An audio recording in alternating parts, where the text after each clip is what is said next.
Well, not everybody's a national champion. Not everybody is a conference contender, but there are certain individuals that are on the team that really contribute beyond description.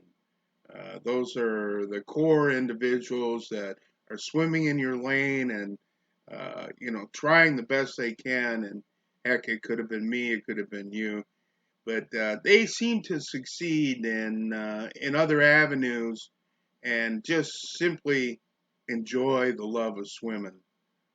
And God bless them. And so we all are kindred spirits. We're going to be speaking with Dyke Justin in a little bit. We'll get into his accolades, in the pool and off. Uh, Jerry O'Connor, who also swam in my lane, is another example. He's a physics professor, soon to retire from San Antonio College. I mean, and the list goes on. You know these types of individuals, the ones that are really truly better than us.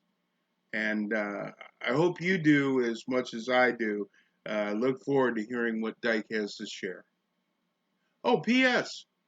He came in with a handicap, and he probably gonna. I didn't want to bring it up right now.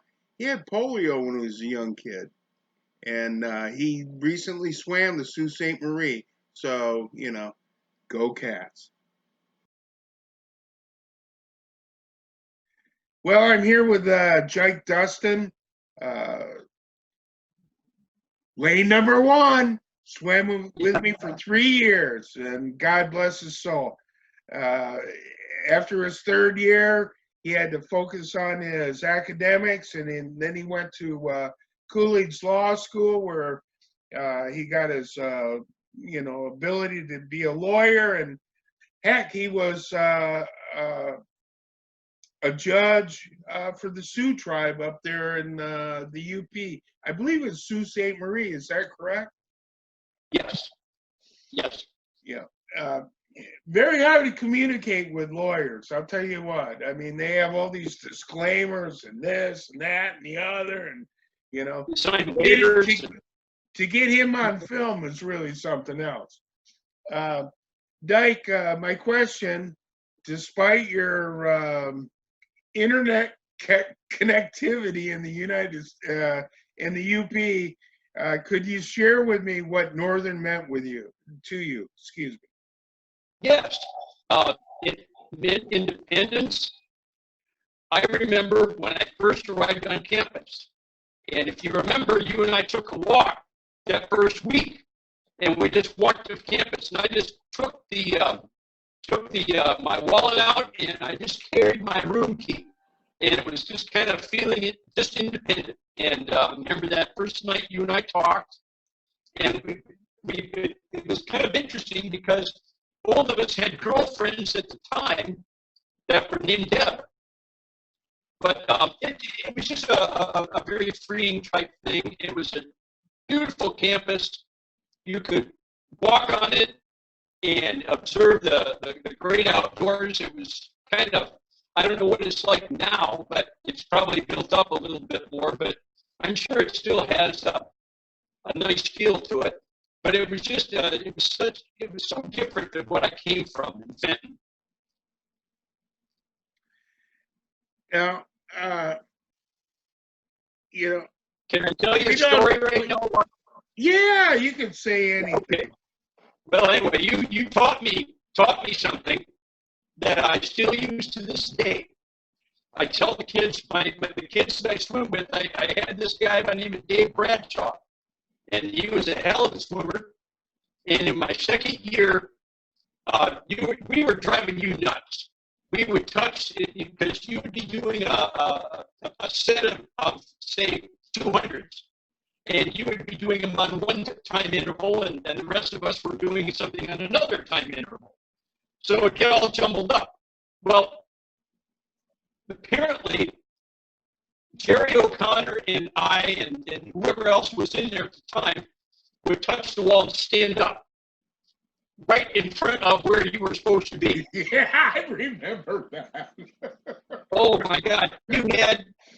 we had these, and you were using these hand paddles. Yep, right. And they were plastic, and they're kind of clunky, but they were kind of really kind of new. And so you were swimming along, and you wore this twice. And I touched, and I swam, and I turned around, and I caught a right cross from you.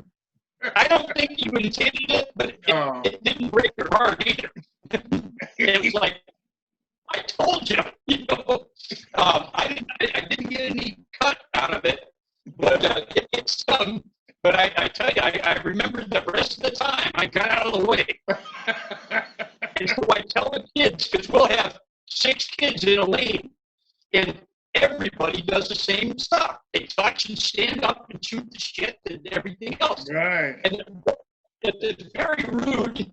And so we talk about lane etiquette, and I tell them how you taught me lane etiquette. So that was one memory I've got of swimming. Now you've been a coach up there at the Sioux, and you've had some really good swimmers.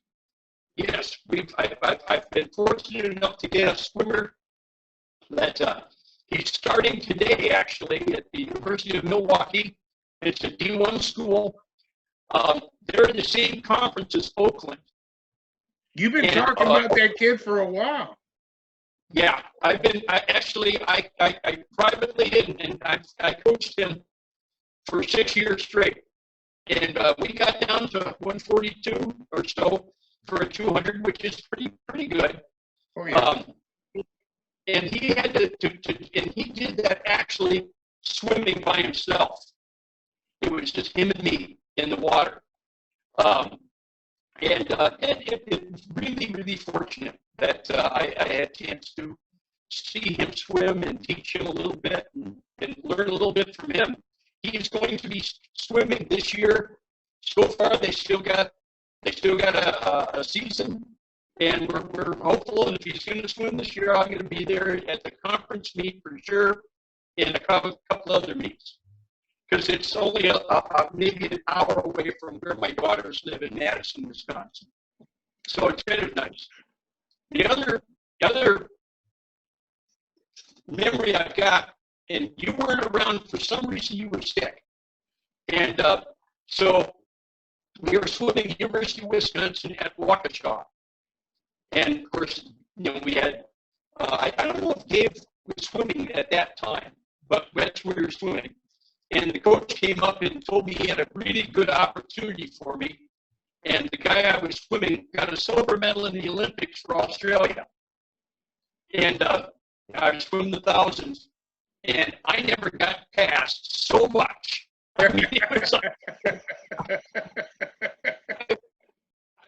He passed me the first 200. He lapped me.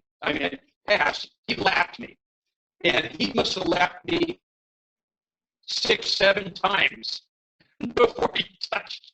And I got done. I told the coach I did the best I could, but the competition was a little stiff that day. And you weren't there, were you?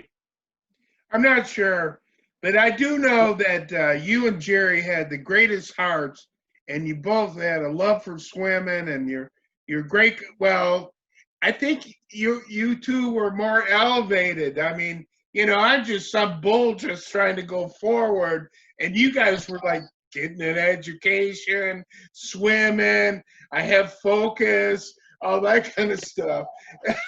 It was a much different program than mine.